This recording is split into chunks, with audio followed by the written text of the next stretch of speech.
네, 감사합니다. 저는 참 오늘 감회가 참 너무 새롭고 너무 큽니다. 감동도 크고 제가 정말 사랑하는 형님께서 참 그렇게 사랑하시고 또 그렇게 구석구석을 둘러보신다고 제게 늘 전화할 때마다 참 자랑하시고 또 주일날 그 아이들 태우러 다니시느라고 애쓰시면서도 참 기쁘다고 말씀하실 때 제가 얼마나 참 감사했는지요.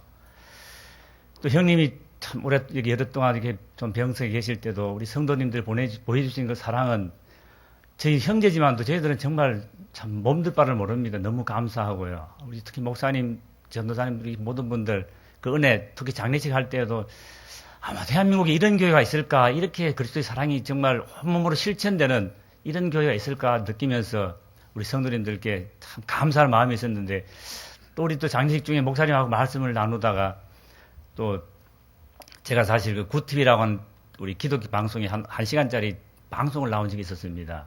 그 방송들 이렇게 보내드리고 말씀을 드렸더니만 딱 이번 주일 오후 시간이 비었다고 말씀하시더라고요. 그래서 오실 수 있냐고 말씀하시기에 아유, 저는 기쁨으로 달려가겠습니다. 지금 기회만 주시면 그 감사한 마음을 우리 성도님들과 은혜 나누는 걸로 제가 갚을 수 있으면 그 빚을 조금이라도 갚을 수 있으면 제가 달려가겠습니다 하고 왔습니다.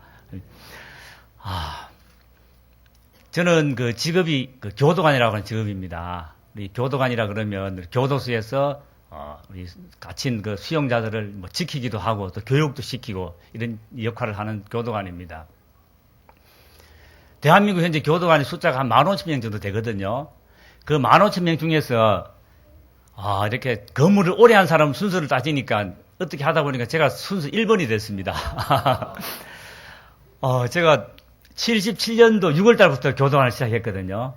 그러니까 만 20살, 그러니까 딱 그 만 20살 딱 넘기고 2달째인가 돼서 시험 치고 그 6개월 후에 근무를 시작해서 내년 6월이 제가 40년 정년을 채웁니다. 그래서 아무리 둘러봐도 40년 정년 채우는 사람이 없는데 하나님께서 또 이렇게 은혜를 주셔가지고 또 40년 동안 그 교도소라는 곳에서 처음에는 사실 영문도 모르고 교도소라는 걸 갔지만도 그것도 근무를 하다 보니까 또 하나님 은혜를 주시는데 이 복음의 빚진 자로서 복음을 전해야 된다 하는 사명을 주셔서 그러나 40년 가까운 세월을 또 담아내서 보통 우리 성도님들이나 목사님들이 아무리 교도소 가고 싶어도 딱 제한되어 있습니다. 많이 가봐야 한 달에 한두 번 외에는 들어올 수가 없거든요. 그러나 저희는 거의 하루 모든 일과가 같이 생활하니까요. 언제나 곁에 복음을 전할 수 있는 황금의장이 있으니까 그들에게 복음을 전할 수 있는 그런 은혜를 주셔서 또 오랫동안 근무하다 보니까 또 하나님이 저는 제가 이렇게 말을 잘하고 할 수 있는지 전혀 몰랐습니다.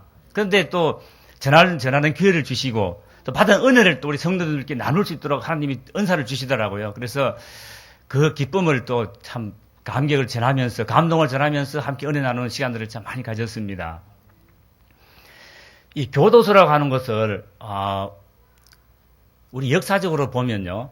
아주 오래전 그 우리나라 역사에 거의 고조선 시대부터 교도소라는 곳이 있었다고 합니다. 죄를 지은 사람은 가둔다. 또 법에도 보면 사람을 죽인 자는 이제 사형한다는 것들이 아주 옛날부터 우리나라도 법이 있었습니다. 고조선 때는 기록이 없어서 나오지 않지만도 이제 고구려 시대 때부터는 우리 기록이 있더라고요. 그래서 고구려 시대 때는 우리 교도소를 부르기를 내옥이라고 불렀어요. 그러다가 이제 고려 시대 넘어오면서는 전옥이라고 부르고 조선 시대 들면서 지금 우리 보통 말하는 감옥하는 것이 조선 시대에 나왔고 또 일제가 들어오면서부터는 형무소라고 부릅니다. 일본은 지금도 형무소라고 부릅니다. 교도소라는 거예요. 그리고 이제 61년도에 5.16 군사혁명이 나면서 그때부터 이제 교도소라고 하는 이름으로 바뀌었습니다. 또 이제 이렇게 성도들 뵙다 보면 어디 가면 교도소, 어디 가면 구치소라고 되어 있는데 그건 무슨 차이입니까? 하는 분들이 많습니다. 그러니까 설명을 드리면 구치소라고 하는 것은 이제 죄를 저질러 가지고 구속이 돼서 잡혀 들어갔단 말입니다. 그 사람들이 재판받는 경우에 수용되는 것이 구치소고 형이 확정돼 가지고 형을 사는 곳이 교도소. 이렇게 보통 구분이 됩니다. 약간씩은 같이 혼용되는 게 있긴 있지만도 기본적인 구분은 그렇게 됩니다. 우리나라 이제 근세사에 우리나라 그 해방 이후로 쭉 보면 우리 역대 대통령들이 참 많습니다. 근데 이상하게 우리나라 대통령들은 교도소하고 인연이 없는 사람이 별로 없어요. 다들 인연이 많습니다.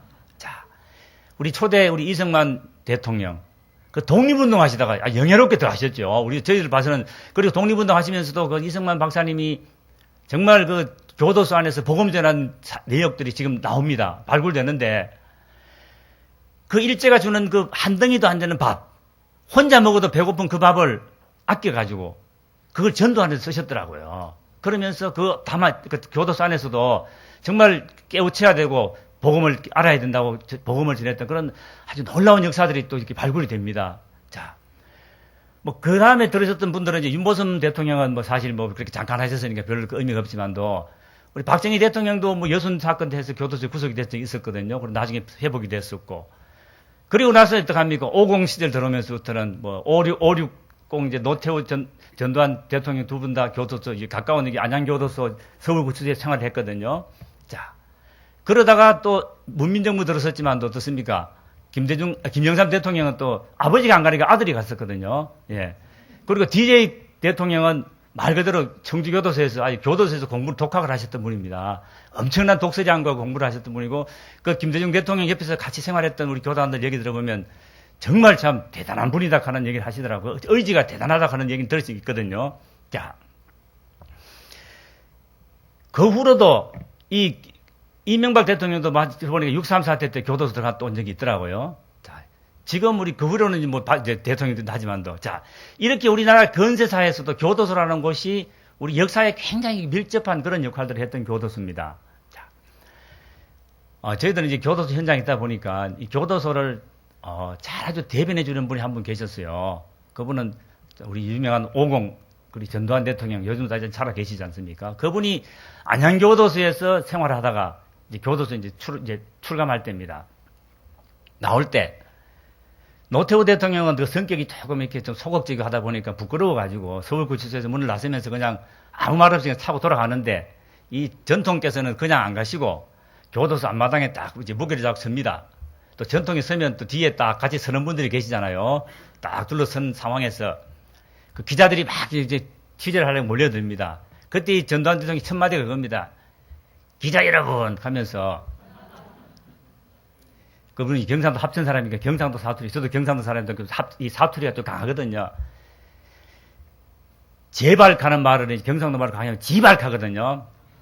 기자 여러분 하고서는 지발 교도소는 가지 마이소 하고 큰 소리를 쳤는 일화가 있습니다. 전직 대통령이라고 예우를 해줬던 분도 이 교도소라는 곳은 사실 가기 꺼려하는 그런 것이 교도소거든요. 이 교도소라고 하는 것이 이렇게 우리 역사 속에서 또 우리 현실 속에서도 또 반드시 이게 필요하기라 그래 반드시 필요한 곳입니다. 왜냐하면 사회를 이 범죄로부터 보호하기 위해서는 죄를 지은 사람을 구분해서 수용하지 않으면 안 되는 그런 또 우리 현실이지 않습니까?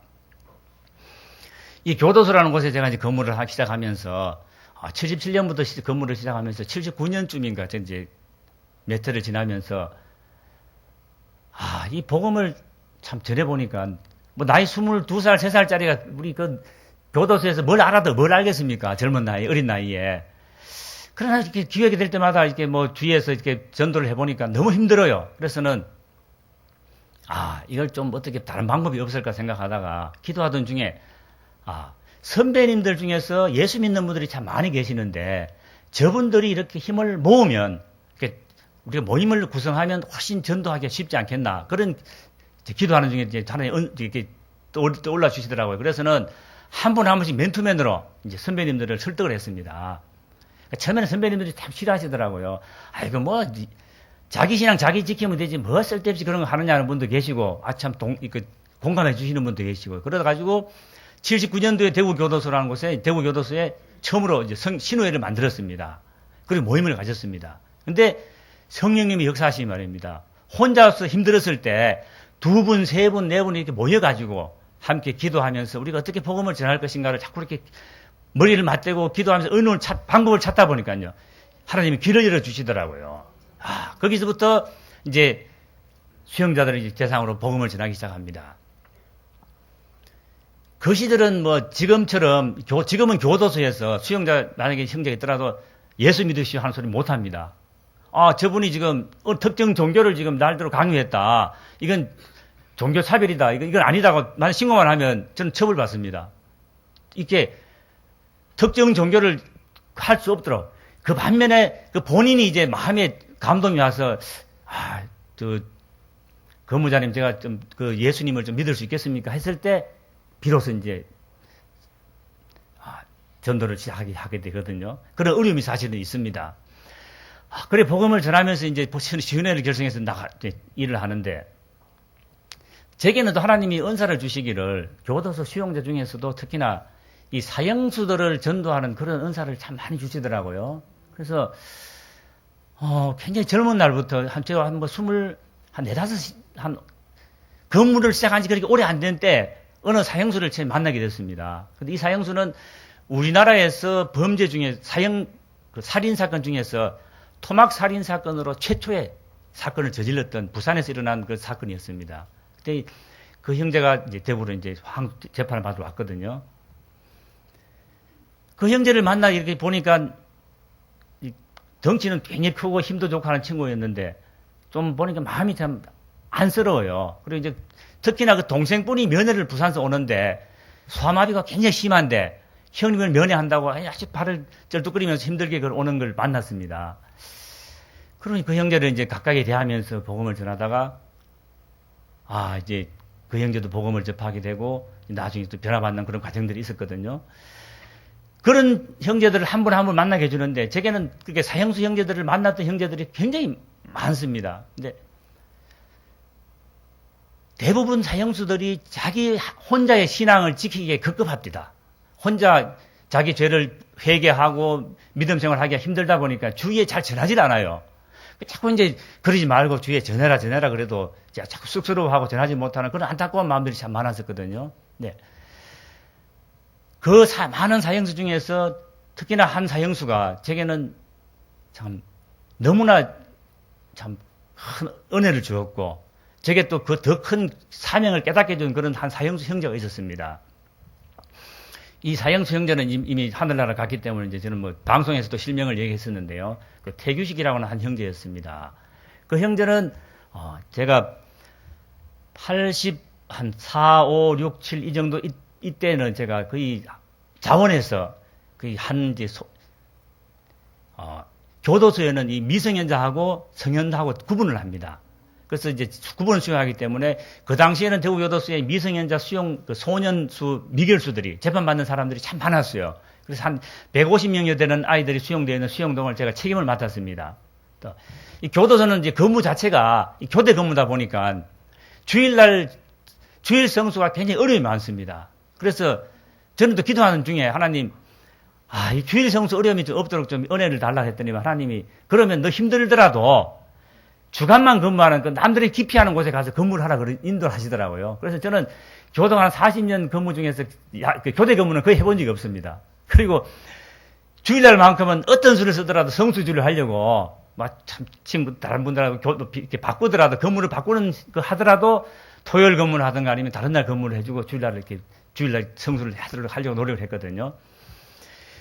그 청소년들이 수용되는 사동도 굉장히 이 근무가 힘들고 어려운 그런 곳이었지만도 하나님 인도하시는데 보통 사람들이 생각할 때는 이렇게 저도 보기에 이렇게 방송국 가서도 그런 얘기를 들었습니다. 장로님 암만 봬도 그 교도소에 근무해가지고 그 죄수들이 도저히 잘 이렇게 따르지 않을 것 같습니다. 그러더라고요. 그게 무슨 이유로 그러냐 했더니만 그 얼굴에 그렇게 좀 독하게 보여야 되는데 아무리 봐도 이성미 집사가 그러더라고요. 아무리 봐도 장로님은 아닌 것 같아 그래요. 제가 집사님 하나를 알고 둘을 모릅니다. 아무리 수용자지만도 저들도 사람이고 저들에게 필요한 것은 사랑입니다. 관심이고 애정입니다. 남들은 법을 가지고 뭘 가지고 교육을 가지고 따지지만도 그 마음에 누구보다도 저 사람들은 사랑을 그리워하고 자기의 관심 가지는 걸 그리워하는 사람들이기 때문에 애정을 베풀고 사랑을 베풀고 관심 가지면요. 거의가 우리 표현으로 내 새끼 만든다 그러는데 100명 중에 1명 정도가 좀 삐딱한 생각할지 몰라도 99명은 따릅니다. 전혀 사고도 안 나고 문제 안 납니다. 그러면 근무를 하면서 기쁨으로 근무할 수 있고 참 좋다고요. 그러면서 그때 이제 청소년 아이들을 이제 한 150 맡아 있으면서 어떻게 이제 교육을 좀 시켜보고 싶은데 그 당시로서는 80년대 같으면 우리나라 여러 가지 여건상으로 많이 어려웠습니다. 불가능하거든요. 그래서 이분들한테 이제 양해를 구해서 얘들을 강당에 모아가지고 같이 좀 이렇게 밖에서 좋은 분들 모셔가지고 좀 이렇게 강의도 듣고 할 수 있는 기회를 하면 안 되겠냐 그랬더니만 그렇게 해보라 그러더라고요. 말은 강의라 그랬지만도 제가 모셔가면 누굽니까? 목사님 모셔온다 아닙니까? 그래서 대구 이제 범어교회라는 곳에 이제 부목사님으로 계신 목사님 친분 있는 분이고 아주 복음 열정이 굉장히 그 사모님하고 뜨거우셨던 분이셨어요. 그 목사님을 제가 모셨습니다. 목사님, 이거 우리 환경부장입니다. 애들 한 300명 되는데 청소년이 300명 정도 됐었거든요. 아래층에. 300명을 월요일날 우리가 강당에 모을 텐데 목사님이 오셔가지고 집회를 좀 인도하다 그러니까 좋습니다. 그때 집사님 하자 그러더라고요. 그래서 300명 아이들을 모았습니다. 그러면 이제 목사님이 또 그 또래 애들 또 학생부를 데리고 옵니다. 그러면 막 찬양을 하는데 교도소에서는 노래를 큰 소리 못 부르게 돼 있거든요. 고성방가 금지입니다. 그런데 그곳에만 나오면 노래를 부를 수 있는데 이제 찬양 이제 애들이야 무슨 상관이 있습니까? 그 찬양에도 무엇이든 노래만 부를 수 있는데 스트레스가 풀린다 아닙니까? 온 강당에 떠나가라고 찬양을 막 부릅니다. 그럼 목사님 말씀하고 또 이제 막 또 우리 청소년들은 또 요십 댄서도 하고 또 아니면 또 목사님은 또 이제 성령 암송을 시킵니다. 그 젊은 아이들 성령 잘 외우더라고요. 성령 암송을 시켜가지고 상품도 주고. 그러고 나서 이제 결신을 하는데 매주일요. 예수 믿을 분 이제 목사님이 이제 기도하시고 예수 믿을 사람 일어나라 그러면 벌떡벌떡 일어나요. 나오라 그래가지고 기도해주면 보통 한 주에 20-30명씩 나옵니다. 아무리 뭐 그냥 나가면 나중에 뭐 상품 주겠지 하는 마음이 나올지 몰라도 나온다는 자체가 그게 하나님 인도하심이거든요. 나오는데 굉장히 큰 아주 그 뜨거움을 느꼈습니다.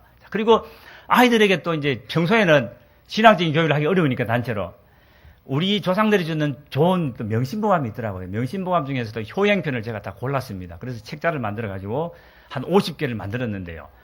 효행편도 저부터 일단 공부를 해야 되지 않습니까? 그래서 저는 그때 가르치는 것도 아직도 잘 외웁니다. 어르신들 아시는 분들 있을지 몰라도 보면 시왈 부에 생각하시고 모에 구가하시니 애 부모여 생에 구로 섰다. 욕보시문인데 하천 만극이로다. 뭐 이런 식으로 호천 만극이로다.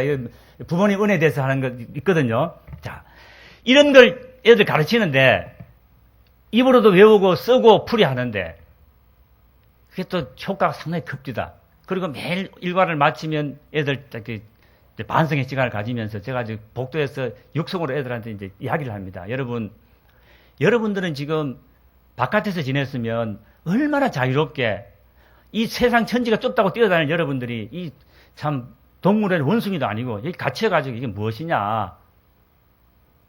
왜 이렇게 살아야 되느냐 하면 대부분 아이들 눈물을 줄줄 흘립니다. 또 그 순간만큼은. 그러면서 여러분의 부모님은 지금 여러분들을 위해서 주무시다가도 어째 부시력 소리만 하면 우리 아들이 오는 가 싶어서 내다보는 게 부모님 마음인데 왜 부모님 마음에 가슴에 못을 박고 이렇게 이런 생각을 하느냐. 또 그리고 어머니는 지금 아랫목에 밥 한 그릇 덮어서 묻어놓고 우리 아들 오면 준다고 지금도 묻어놓고 있을 어머니를 왜 생각하지 않느냐 하면서 부모님에 대한 그런 마음들을 일깨우고 그게 계기가 되다 보면 또 이제 또 신앙적으로도 애들 자연스럽게 인도가 되고 말입니다. 제가 소개하고자 하는 이 한사형수 형제도 그런 시절에 저와 함께 그런 청소년 수용되어 있을 당시에 겪었던 그런 수용자였습니다. 이 친구는 그 당시에는 굉장히 참 총명하고 성경도 잘 외우고 또 성가 찬양하는 것도 좋아하고 저를 잘 따랐던 그런 아이였거든요. 자, 그런 형제가 92년도에 이제 교도소를 들어오는데 사람을 2사람이나 죽인 살인자가 돼서 교도소를 들어옵니다. 정말 제가 충격을 많이 받았어요. 물론 그 사이에 청소년기를 넘기면서 교도소를 몇 번 들락날락 했지만도 뭐 그냥 폭행 사건이나 절도 사건 정도 외에는 그런 사건이 아니었거든요. 그러다가 사람을 둘 죽인 살인자가 돼서 들어오는데 굉장히 이제 마음이 아프더라고요. 자, 들어온 것까지 좋았는데 사람을 둘 죽이나 잔인하게 강도살인을 하고 들어왔으면 교도소 안에서도 뭔가 자기 뉘우치고 반성하는 그런 게 있어야 되는데 이 형제는 전혀 그런 게 없었습니다. 교도소에 그 당시 수용된 방이 우리 평수를 보통 기억하시면요. 한 5평 되는 방이 이렇게 큰 방이 있습니다. 그러면 5평 되는 방에 80년도 중반이나 90년도 이때는 사정이 참 안 좋았기 때문에 한 방에 많을 때는 한 20명 정도씩 이렇게 수용이 있었습니다. 그러니까 5평에 20명이 생활한다고 해보십시오. 소위 칼잠이라고 하는 것이 그 교도소에 나온 말입니다. 편하게 눕지를 못하니까 전부 칼 세우듯이 이렇게 잔다 그래서 칼잠이라 그러거든요. 이 칼잠을 자는데 사람이 또 이렇게 자다가 보면 화장실에도 갈 수 있지 않습니까? 그래서 만약에 일어납니다. 그러면 이렇게 누웠던 사람이 한 사람이 일어나면 딱 붙어버립니다. 그러면 나왔던 사람이 자기 자리에 가려고 그러니까 잘 자리가 없어요. 그러면 화장실 앞에 쪼그리고 앉아서 밤을 새워야 됩니다. 자, 이렇게 어려운 그런 수용 환경이었는데 이 태규식 형제라고 하는 이 친구는 사형수에 들어와가지고 거의 담요 한 장 펼만한 크기를 딱 펴놓고 노터치 아무도 그까지 못 옵니다. 자기 영역으로 딱 정해가지고 내 활개를 치고 잡니다. 자, 그리고 주위 사람들이 이렇게 뭐 하다가 조금만 부딪히나다 자기한테 불편하게 하면 그냥 주먹이 날아가는데 이 형제는 또 고등학교 때 그 대구의 모 고등학교 축구 선수였습니다. 키도 기록에 보니까 한 80 정도 되고 몸무게 한 90kg 정도가 아주 거부했습니다. 운동선수 출신에다가 그 정도니까 얼마나 힘이 좋습니까? 그러니까 주위 사람들이 자기한테 조금만 거슬리면 주먹이 날아가는데 그 당한 사람은 그 고통이 이루 말할 수가 없습니다. 그런데 교도관에게 신고를 하고 싶어도 후에 또 다시 보복을 당할까봐 염려가 돼가지고 신고를 못합니다. 그런데 교도관들이 또 그냥 지날 수는 없지 않습니까? 그러다 보니까 유심히 살핍니다. 살피다 보면 눈에 시퍼렇게 먹는다든가 뭐 다른 흉터가 있는 사람은 불러내서 조사를 합니다. 그래서 조사를 시작하면 이 규식 형제는 이제 잡혀 나옵니다. 교도소 안에서도 또 다시 잘못을 저지르면 징벌이라고 하는 벌을 받습니다. 그럼 이제 수갑을 꽁꽁 차고 독방에, 자그마한 독방에 혼자 이제 들어갑니다. 자. 규식이가 독방에 들어갔던 소리를 참 들었습니다. 근데 규식이가 교도소 들어온 다음에 저도 한두 번 마주친 적이 있었는데요. 다시 규식이를 보고 싶은 마음이 없었어요. 처음에는 사실은. 왜냐? 이 교도관 생활을 하다 보면 살인자들을 참 많이 만나게 됩니다. 대구교도소에 그 당시에 수용 인원이 한 4,200명 있었습니다. 그 당시 있었는데 지금은 한 2,000명 정도 수용되어 있는데요. 4,200명 정도 수용되어 있는데 그 중에서 무기수가 한 300명이 됐습니다. 무기수라고 하는 죄는 살인하지 않으면 받지 않습니다. 살인한 사람들 중에서 사형받는 사람이 있고 무기형을 받는데 자, 무기수가 한 300명 되는 사람을 같이 늘 지내면서도 그런 걸 같은 살인자면서도 못 느꼈었는데 규식이를 처음 만나면서 제가 굉장히 막 섬찟한 그런 느낌을 받았습니다.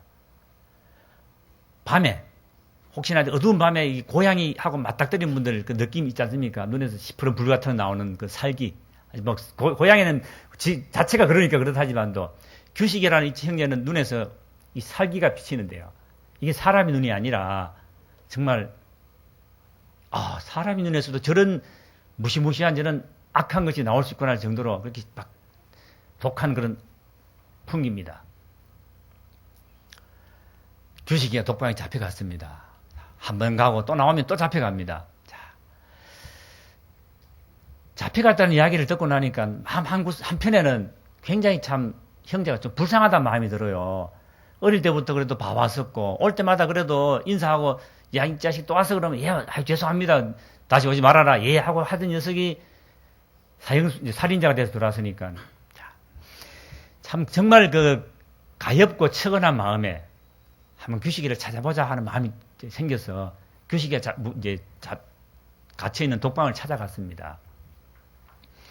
독방에 갔는데 규식이 있는 독방에는 교도관들도 잘 건접을 안 합니다. 사람이 인기척만 하면 이렇게 묶여서 누워있다가 그냥 입에도 못 담을 욕을 막 퍼붓는답니다. 야, 욕도 저런 욕도 있구나 할 정도의 그런 아주 참 심한 욕설을 퍼부면서 아무나 고 침을 뱉는데요. 막 그러면 저주를 하기 때문에 아무도 그 근처에 가지를 못합니다. 자, 그런 규식이를 제가 이제 찾아갔습니다. 가서 규식이 있는 방 앞에 서서 이제 규식이를 내려다봤죠.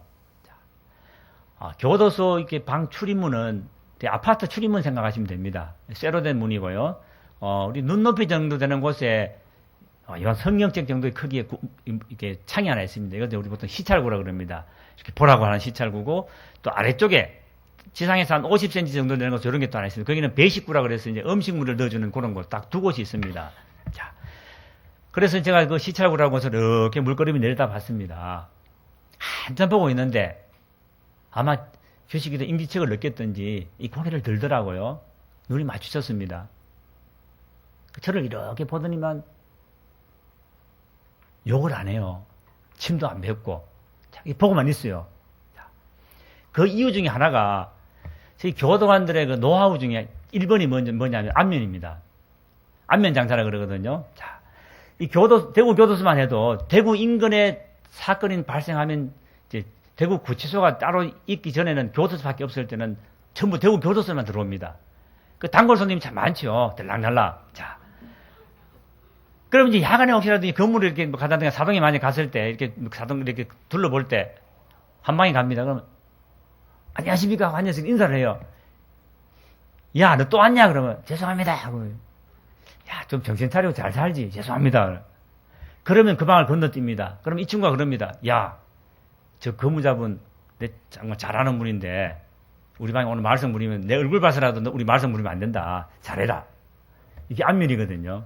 자. 그러니까 뭐라고 오랫동안 있었다 보니까요. 이렇게 한번 둘러보면, 너 언제 왔어? 그러면, 너 임마 잘한다 했잖아. 하려고 했는데 어떻고 뭐 핑계를 막 댑니다. 자. 이게 안면이거든요. 그러고 나면 또 이제 가까워져 가지고 또 이제, 야, 이번에도 신자 등록할 때 뭐 했냐? 그러면 기독교 했습니다. 집회 잘 나가? 예. 기도 많이 하고, 예, 하거든요. 자. 이 규식 형제를 이제 그렇게 마주쳤을 때 욕을 안 해요. 그래서 제가, 야, 규식아, 그러니까, 예. 많이 힘들지? 예. 야, 너 왜 그러냐? 가만히 있어요. 야, 규식아, 내 가끔씩 너 보러 와도 되겠냐? 예, 알았다. 그럼 오늘은 그냥 가고 내가 자주 올게. 왔습니다. 자, 사람만 보면 악담을 하고 욕을 하던 녀석이 다시 온다 그러니까 오라 그러더라고요. 조금 이제 틈이 열리는 겁니다. 두 번째 또 갔습니다. 야, 규식아, 굉장히 반겨요. 아, 오셨습니까? 그래. 잘 지냈나? 예. 밥은 잘 먹고? 예. 자. 눈높이 되는 곳에서 이야기를 나누려고 그러니까 거리가 멀어요. 힘듭니다. 그래서 방법이 없습니다. 그래서 체면불구하고 쪼그리고 앉았습니다. 그 눈높이 맞추려고 그러면요. 쪼그리고 앉아서, 야, 규식아 이리 오너라. 그러면 이제 배식구 마주보고 이제 이야기를 나눕니다. 근데 교도소라는 곳은 요즘은 우리 사회에 온갖 곳에 CCTV 많아가지고 범죄자들이 어렵다 안 그럽니까? 근데 80년도, 90년대만 해도 이 CCTV가 별로 없었습니다. 그때 있더라도 뭐 기껏 해봐야 테이프 끼웠다 뺐다 하는 정도 시절에 이 교도소는 디지털이 들어왔거든요. 그 당시에 벌써. 디지털 시스템이 있어가지고 자동으로 CCTV가 막 돌아가고 막 계속 24시간 녹화되는 그런 시스템이었습니다. 그래서 교도관은 제보를 입고 근무합니다. 제보를 있다 보니까 이 품위 손상이라는 게 있기 때문에 사동복도에 쪼그리고 앉는 것은 이 사람이 보면 굉장히 저 뭐하냐 그러면 나무란 받을 그런 일이지만도 어떡합니까? 그 형제 그래도 불쌍한 마음에 이야기를 나눠야 되는데 쪼그려 앉았습니다. 자, 불렀습니다. 규식아. 자, 이 사람의 이 마음을 여는 대화 중에 저는 어린 시절 대화부터 풀어가는 게 참 좋다고 생각하는 사람 중 한 사람이었습니다. 규식이도 야, 규식아, 그래 너 이렇게 해서 되겠나 하면서 이제 이야기를 자꾸 풀면서 어른 얘기를 해갑니다. 야, 너 어릴 때 어떻게 지냈냐 했더니만 이야기를 시작합니다. 그 대구의 달동네로 유명한 그 비산동이라는 아주 낙후된 곳에서, 동네에서 장애인 부모님 밑에서 아주 어렵게 자랐더라고요. 그리고 고등학교도 이제 가기 어려웠는데 이제 축구에 소질이 있다고 이제 특기생으로 들어가고 이렇게 학교도 갈 정도로 했는데, 자, 그러고서 이제 어릴 시절에 이런저런 얘기를 하다가 규식아, 너 교회는 좀 다녀봤나? 그러니까, 뭐 대번에 얼굴에서 뭐 생기가 확 되면서, 아이고, 무슨 말씀합니까? 저 교회 정말 많이 갔습니다. 그래요. 네, 교회 언제 갔는데? 크리스마스 때 되면 저 교회가 살았습니다. 그래요. 정말. 아이고. 크리스마스 시즌 한 달은 정말 교회에서 살았답니다. 자, 교회에서 가는데 연극을 많이 했다 그래요. 그 연극을 하는데 뭐 했냐 그랬더니만 덩치가 크다고 로마 병정을 시키더랍니다. 로마 병정도 하고, 뭐, 그 다음에 뭐 이렇게 주로 이제 큰 덩치, 또 이제 사막의 나무 역할도 하고 했다면서 이런 얘기 쭉 하더라고요. 그래? 자, 규식아, 너, 또 갈 때마다 이제 대화, 이제 주제가 조금 바뀝니다. 바뀌면서도 이제 아무래도 어린 시절, 그 다음에 자라온 이야기, 신앙 이야기를 하는데, 야, 너 그러면 교도소 들어올 때마다 너 그러면, 먼저 물었죠. 야, 너 찬송가 부럽지 않냐? 그랬더니만, 아이고, 무슨 말씀하니까 찬송가 잘합니다. 그래. 너 언제 찬송가 배웠는데? 어릴 때도 배웠지만, 교도소 제가 6번 들락날락 하면서, 들어올 때마다 종교 그러면 기독교 적었습니다. 그리고 기독교 대표 열심히 갔다 그래요. 그래? 그럼 찬양하자. 이제 찬양으로 마음문을 엽니다. 근데 이 고전 찬양들이 얼마나 은혜스러운지 몰라요. 예수 이름으로, 예수 이름으로, 내게 강 같은 평화. 이런 찬양들이 말입니다. 쉽고, 빨리 익히고, 계속 반복을 해도 이게 지겹지 않아요. 그 신기하더라고요. 자, 찬양을 한 10번씩, 예수 이름으로, 예수 이름으로, 예수 이겼네, 예수 이겼네 하면서 하는데, 막 좋아요. 그 묶여가지고 이랬으면서도 찬양이 좋은지 들썩거리면서도 아주 찬양을 따라 불러요. 자, 만남이 자꾸 계속 이어지는 사이에 이 규식이의 재판이 자꾸 진행이 됩니다. 이제 진행이 되는데, 대구지방법원이 이제 합의부를 하고 해서 1심이 재판 받는데, 그 재판장님이 재판을 이제 선고를 하는데 그럽니다. 피고인의 죄는 형법 제250조 살인에 관한 죄에 적용받아 이 사회로부터 이 사회를 보호하기 위해서 피고인은 이 사회로부터 영구히 격리할 수밖에 없다. 그래서 사형에 처한다 하고 판결을 합니다. 자, 1심에서 사형을 판결받고 많이 힘들어합니다. 또 이제 항소심은 또 대구 고등법원에서 합니다. 고등법원 재판장님께서도 피고인의 죄는 도저히 용서받을 수 없기 때문에 피고인의 항소를 기각한다 하고 이제 또 항소심에서 또 기각됐습니다. 나머지 재판, 상고심만 대법원까지 남았던 겁니다. 그 사이에 규식이와의 대화는 자꾸 무르익어 갑니다. 어느 날 또 제가 성경책에다가 이제 규식이, 사랑하는 규식 형제하고 성경책을 전해줬습니다. 교도소에, 일반 방에서는 일반 독서가 가능하지만도, 이 징벌방이라고 하는 곳에서는 나쁜 짓을 하고 왔기 때문에 일반 독서는 안 되지만도 성경책, 불경책만은 줍니다. 근데 일부러 저희들은 불경책은 다 감춰놓고 누가 달라 그러면 없다 그래요. 야, 불경책이 없어서 내가 좀 나중에 구해줄게. 근데 성경책이 있는데 줄까 그럽니다. 그러면 성경책 야우뚱하던 친구들도 그럼 성경책이라도 주세요 그러거든요. 그러면 여기다가 갖다 줍니다. 자, 그래 규식이 형제도 성경책을 줬습니다. 자, 규식이 형제가 그래 정말 성경책 답답 지루하더랍니다. 보는데 아무 생각 없이 그냥 하도 심심하니까 하루 종일 묶여 있으니까 할 일은 없고 밥 3끼 주는 사람은 잠깐 주고 밥 주고 가버리고 아무도 대화 상대도 없고 하니까 그냥 성경책을 의미도 없이 읽었답니다. 그냥 글이라고 그냥 읽었대요. 근데 이게 그냥 글로 읽는 게 아닙니다. 훗날에 예수님을 믿고 난 다음에 고백하기를요. 너무너무 신기하대요. 왜냐? 그때 징벌방에서 아무 생각 없이 성경책을 사실 계속 읽기만 했는데 그 말씀들이 예수님 영접하고 나니까 살아나더랍니다. 저도 놀랐어요. 야, 그 말 정말이냐니까. 왜 내가 거짓말 합니까? 그 말씀들이 읽을 때마다, 정말 이 말씀 내가 읽었다. 이 말씀이었구나 하고서 은혜가 되면서 감동이 된다 그러면서, 집사님 이 성경책 아무라도 줘가지고 심심한 사람들 무조건 읽으라고 시키면 그게 다 은혜가 됩니다 그러더라고요. 자, 규식이 이제 형제의 재판이 자꾸 진행되는 동안에 저는 계속 규식 형제를 만나면서 이제 때를 기다립니다.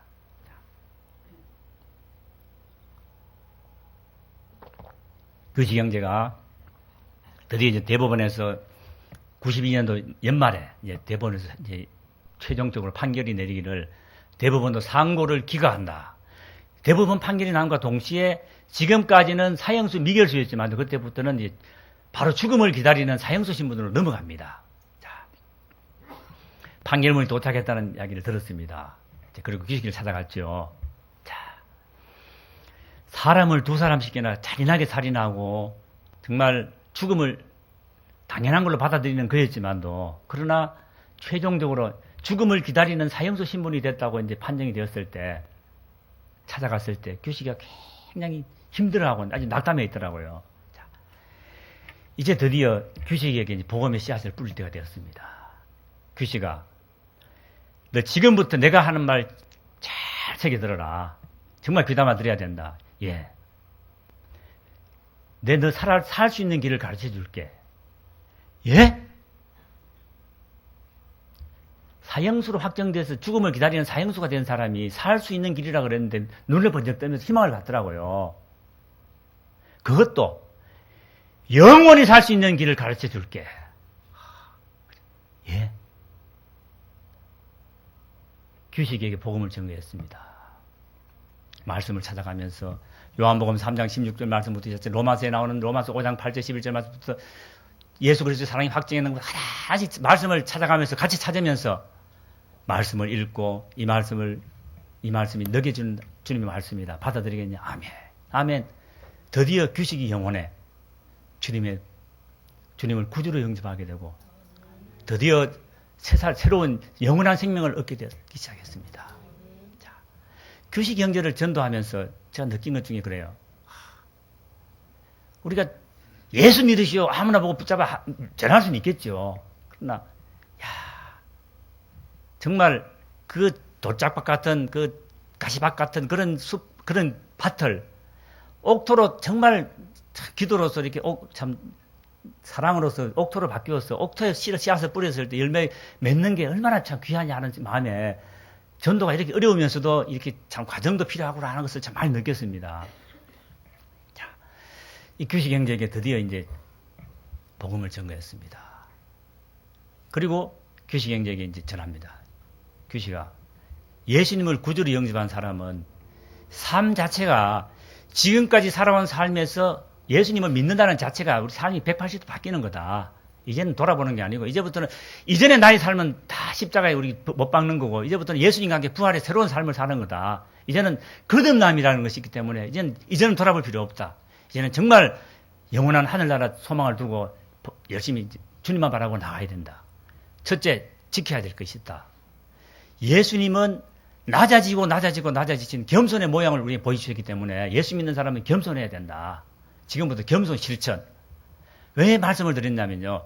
사형수는 교도소 안에서도 사람들에게 공포 존재입니다. 어느 정도로 심하냐 그러면요. 사형수들이 사형 집행을 기다리는 그 초조함 가운데 다른 사건을 저지르게 되면 재판이 또 새롭게 진행됩니다. 만약에 교도소 안에서 이제 다른 사람을 뭐 이렇게 상해를 입힌다든가 뭐 폭행을 했을 경우에 사건이 있었을 경우에는 재판을 또 받게 됩니다. 그러면 그 재판이 진행되는 동안에는 사형을 집행 안 합니다. 그걸 노리기 때문에 주위 사람들한테 까짓 뭐 내가 너 어떻게 하나 해꾸지해도 내가 사형 어차피 재판 받는 동안에 안 죽으니까 괜찮다. 이런 식의 그런 아주 횡포를 부리는 형제들이 참 많습니다. 그리고 그 좁은 방 안에서도 아까 규식이 그 큰 담요 혼자 피우고 혼자 생활했듯이 사형수들이 보통 사람들은 마룻바닥에 지내는데 밍크 담요 두간 밍크 담요를 석장씩 놓고 그 위에 앉아가지고 굴림하는 그런 아주 못된 사형수들이 참 많았거든요. 규식이는 뭐 그렇게까지 안 했더라도 그래도 방에서 사람들이 사형수라고 이렇게 예우를 해주고 좀 이렇게 대우를 해줬습니다. 지금부터는 그런 모든 사람들이 너한테 대해서 해주는 그런 거 다 버려라. 그리고 남들이 제일 싫어하는 것, 화장실이 교도소는 방에 붙어 있거든요. 그 화장실 앞이 제일 냄새가 나고 제일 지저분합니다. 오늘부터 너 잠자리는 그 화장실 앞으로 가거라. 예? 예수님 믿는 사람은 그것부터 실천해야 된다. 그리고 화장실 청소 오늘부터 너 담당. 또 그 당시는 수도 시설이 없었습니다.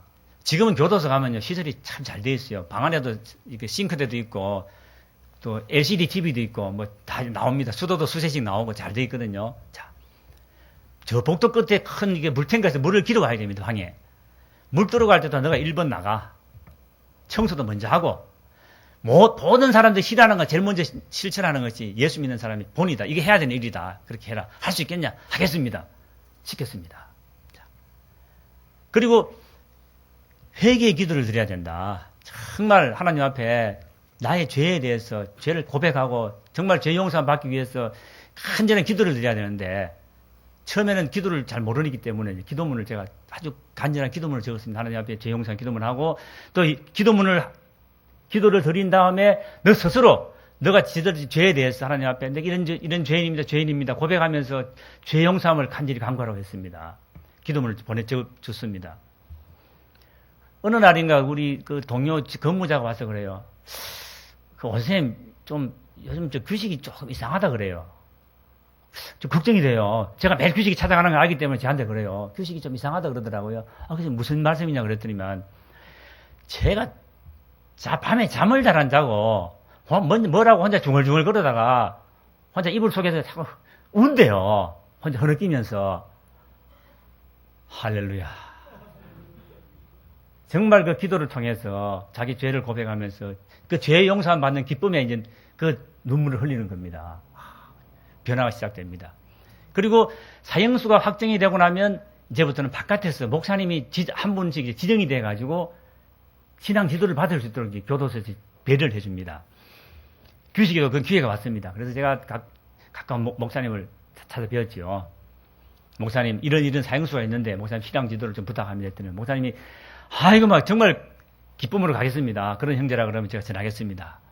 목사님을 만나는 날입니다. 이 사형수들은 참 일하듯이 별별 이런 그런 것들이 많아요. 또 터부시하는 것도 많고 자기들 나름으로 지키는 것도 많은데 사형수들은 방에 가면 이 방 입구 쪽에 보면 그 한복, 지금은 전부 이제 다른 하늘색이든지 이런 다른 옷을 입지만 그러나 옛날에는 90년대 입자만 해도 교도소 이제 미결소는 한복을 입었습니다. 쑥색 바지에 이제 흰 웃도리 한복을 입었었는데요.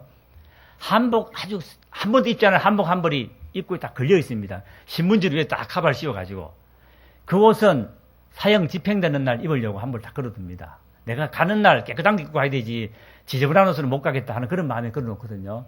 자, 목사님을 만나는 날입니다. 규식이는 이제 그 전날부터 이제 목사님 오신다는 소식을 들었죠. 그 주위 사람 얘기를 들어보니까 밤에 잠을 자고 설치더랍니다. 그러더니만 한 새벽 한 4시쯤인데 바깥에서 교회 종소리가 들리는 걸 듣고 일어나더니만 그때 추운 겨울이었거든요. 1월달인 그런데 화장실에 가더니만 물 밖에서 하나를 가지고 뒤집어 쓰고 목욕을 하더래요. 그 방에서 자는 사람들이 전부 그랬대요. 저 친구 갑자기 미쳤다. 저 추운 날, 그 추운 겨울에 찬물로 목욕을 하더랍니다. 이상하다. 근데 규식이는 그랬대요. 목사님을 만나는 날인데 내가 이렇게 그냥 나갈 수 없다. 목욕이라도 하고 가자. 목욕하고 또 내일도 새 옷을 갈아입고 그 아끼던 한복을 내려 입었답니다. 사형 집행될 때 입는 한복을 딱 입고 제가 좀 성경책 딱 안고 아침 식사도 하는 동 마는 동안 그때부터는 이제 목사님이 언제 오시나 하고 기다리더랍니다. 자, 목사님이 이제 오셨습니다. 제가 목사님한테 안내했죠. 규식아 가자. 목사님을 만나러 가는데 그렇게 좋아할 수가 없는 거예요. 막 얼굴이 이렇게 입에 걸려가지고 좋아가지고 가더라고요. 목사님이 규식 형제를 만납니다. 보더니만 목사님 다른 말씀도 안 하시고 규식이를 꽉 껴안으시더라고요. 꽉 껴안으시면서 규식 형제를 사랑합니다. 규식이가 그래요. 집사님, 제가 하늘나라 가면 우리 예수님 품에 안기면 아마 그런 느낌일 것 같습니다. 그래요. 야, 이 성도님들이 사랑으로 알아주는 이것도 허가한다는 이게 참 귀하구나. 저는 그 말 이야기 듣고 나도 앞으로 정말 내 사랑하는 마음이 있는 사람 정말 안아주는 것도 참 소중하겠다 하는 그런 마음이 들어요. 우리 이성은 아니죠. 같은 우리 남자 동성들끼리는 그렇게 하시겠죠. 할 수 있는데 자 목사님이 말씀이 이제 공부가 시작됩니다. 목사님이 아주 기본적인 거 이제 구원에 관한 것부터 이제 말씀을 전가하는데 규식이는 노트를 한 몇 권 갖고 나왔어요. 자 목사님 말씀하시면 받아 적습니다. 저도 가볍게 보면서 야 규식아 너 뭐 적냐 그랬더니만 집사님 목사님 말씀하시는 건 제가 적어야 저도 가가지고 방에 사람들이 전할 거 아닙니까? 내가 전한다고? 그럼 저도 전해야 되죠. 제가 굉장히 쪽을 먹었어요, 사실. 야, 벌써 진도가 많이 나갔어요.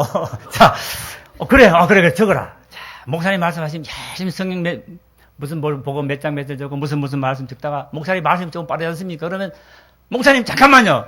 다시 한번 말씀해 주세요. 예, 형제. 목사님을 만나면서 이제 규식이 신앙이 자라고 또 저도 이제 개별적으로 만나는데 이 시간이 너무 적어요. 저도 제 근무가 있으니까 언제 자주 갈 수도 없고 또 다른 근무지에 간다는 것도 어렵고 또 사형수를 함부로 불러내서 상담하는 것도 어렵고 많이 제약이 있더라고요. 그럼 한 번씩 규식 방 앞에 가서 그냥 한 번씩 보고 그냥 기도해주고 오는 것 가지고는 너무 아쉽고 안타까운데 하나님이 또 길을 열어주시는데 말입니다. 그 교도소에서 가까운 곳에 계시는 목사님인데 개척교회 목사님이 새벽 기도를 인도하시려고 이제 비 오는 날 교회 봉고차를 몰고 이제 가시다가 우리 새벽 기도 가는 그 새벽 시간까지 이 양반 어느 분이 또 이 술을 막 자시고 자전거를 타고 비틀비틀 가시다가 또 비틀 가시면 그냥 가시지. 목사님 봉고차 보러 왜 또 뛰어듭니까? 그래서 목사님이 그냥 봉고차로 그 술을 잡수고 가시는 분을 치웠습니다. 그분이 또 돌아가셨어요. 뭐 90년대 이때만 해도 90년대 이때는 또 보험도 잘 안 돼 있었고 그때는 또 교통특례법에서 지금하고 법에 적용이 달라서 사망사고는 합의 안 되면 그게 구속입니다. 그 보통부터 사망사고 나면 가족들이 합의를 잘 안 해주거든요. 개척교회 목사님은 돈이 있습니까? 뭐 합의도 안 되고 그냥 교도소 들어오셨습니다.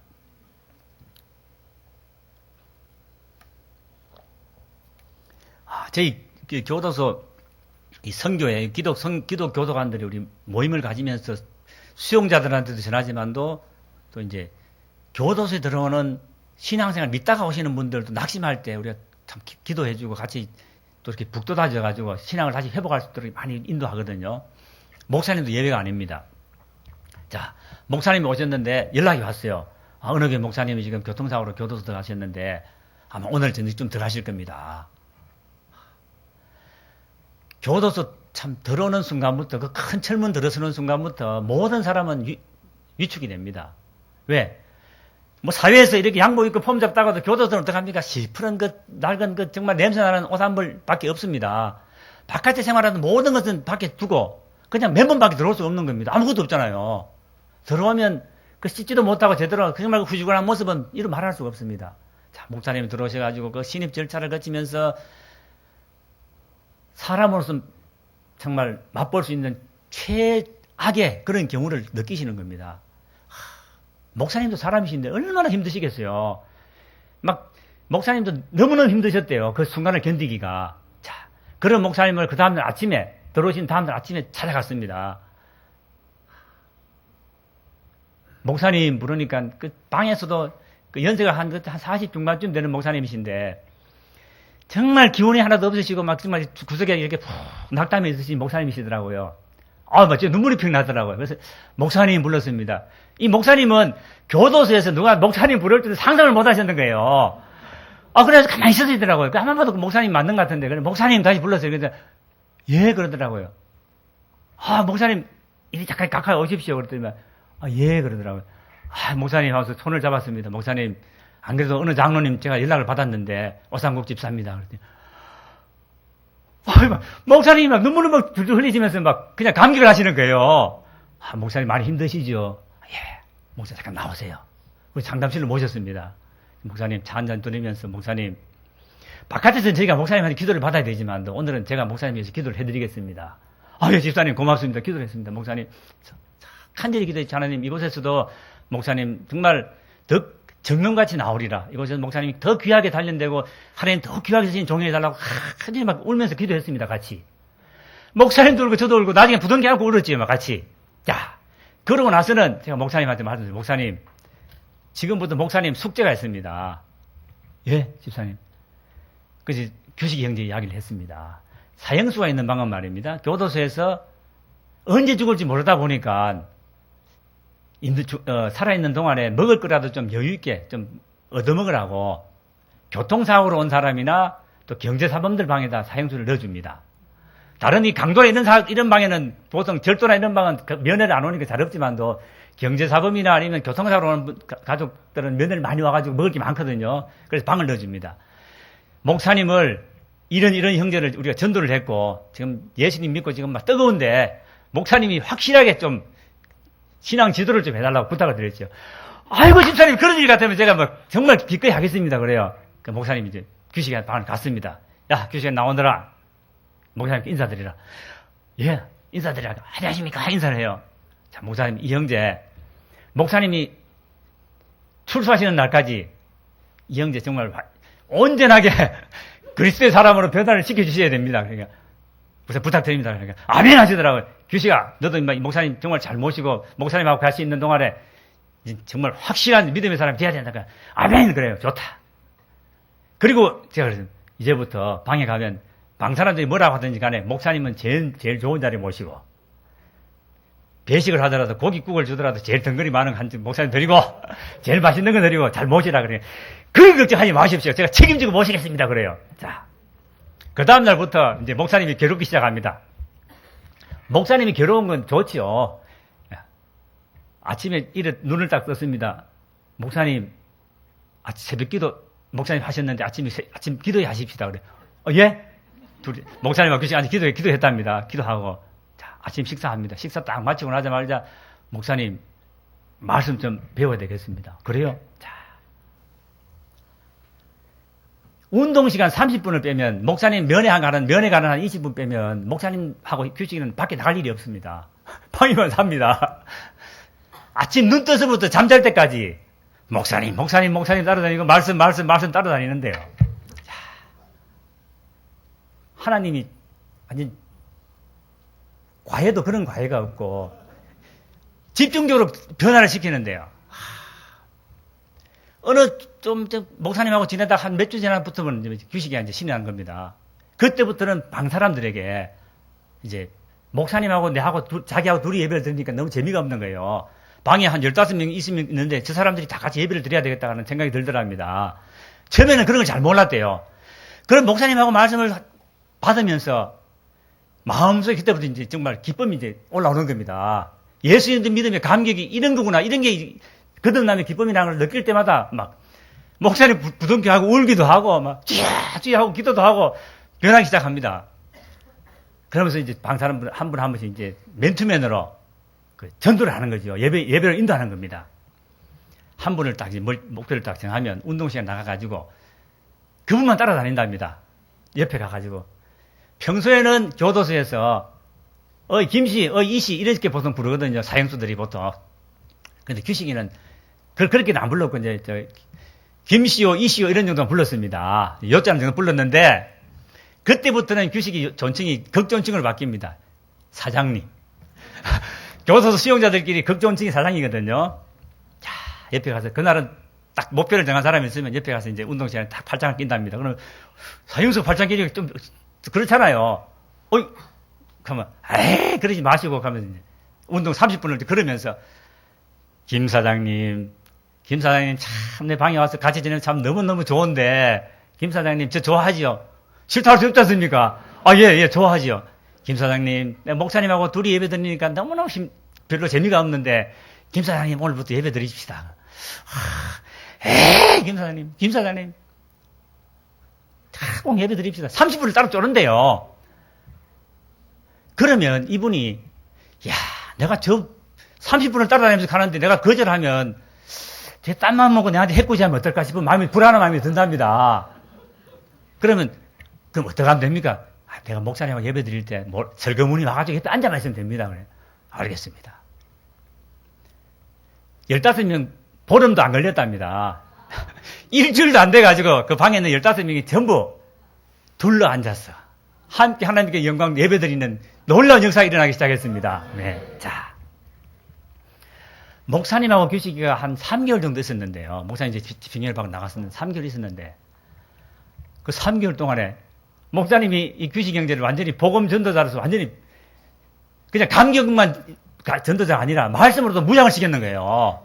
입을 열면 그냥 이제 구원의 말씀이 줄줄줄 나올 수 있는 단계까지 변화를 시킨 겁니다. 자, 그러면서 사형수들은 또 한 방에 오래 두진 않습니다. 보통 6개월 정도 되면 또 다른 이제 방으로 옮기고 하는데 딱 6개월 동안 집중적으로 그 방 있는 분들을 완전히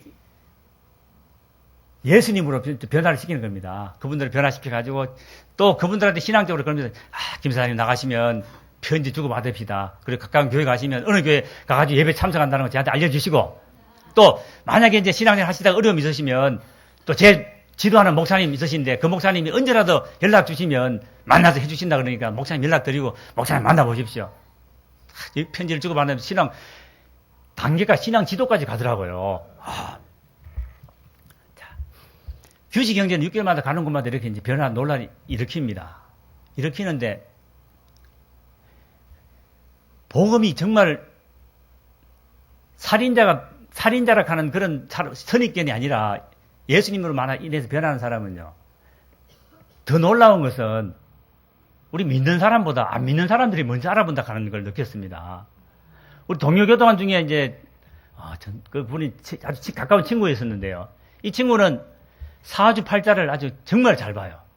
대구 가면 달성공원이라는 곳 앞에 가면 그 지금 돗자리 깔고 있는 분들이 여럿 있는데, 우리 직원들 말로는 그 돗자리 깐 사람보다도 그 사람이 더 잘 본대요. 자, 이 관상도 보면, 에이, 하면 거의 맞다 그러더라고요. 그 정도로 잘 봐요. 뭐, 그리고 또, 누구, 이름 타는 사람이나, 뭐, 그 다음에 뭐, 결혼 택일 이런 거 오면 그 사람 갖다 주면 뭐 이상을 써가지고 주면 막 고맙다고 인사하고 돈도 안 받고 해주더라고요.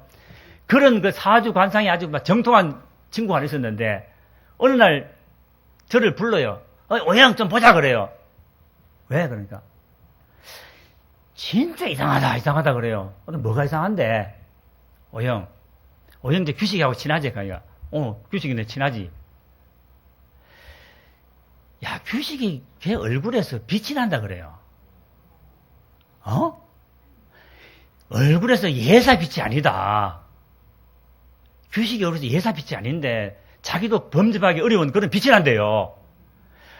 저는 개인적으로 저는 참 그랬어요. 야, 이 친구야, 나는 평생 예수 믿었는데 나한테는 그러지 한마디 안 하더니만 야, 규식이 보고 얼굴에 빛이 나고 범접하기 어려운 그런 아주 참 빛이 난다 그러면서도 이야, 이 하나님이 이렇게 참 영광 받으시는구나. 믿지 않는 사람 입에서도 예수님을 영접하고 변화되는 사람은 저렇게 하나님이 귀하게 쓰임을 받는구나 하는 걸 다시 깨달았습니다. 규식이가 사형이 확정되고 한 5년 정도를 사형수로 지냈습니다. 지내면서 참 함께 지내면서 여러 가지 이런저런 참 에피소드가 참 많았죠. 일들이 많았는데, 제가 이 간정지표를 사실 처음에는 이렇게 전화할 수 있는 능력도 없었고 저는 몰랐었는데, 그 규식경제를 보내고 나서 제가 이제 참 감격이 컸을 때, 어느 이제 목사님이 저게 이제 친구 목사님이 이야기를 하는 중에 제가 이야기를 전하니까, 그러면 그거 한번 우리 교회 가서 한번 간증을 해보라 그래서 갔더니만, 시간은 그러니까 한 30분 하면 안 되겠냐 그러더라고요. 그럼 알았다 하고 시작했는데, 첫날 간증하는데 제가 1시간 40분이 걸렸어요.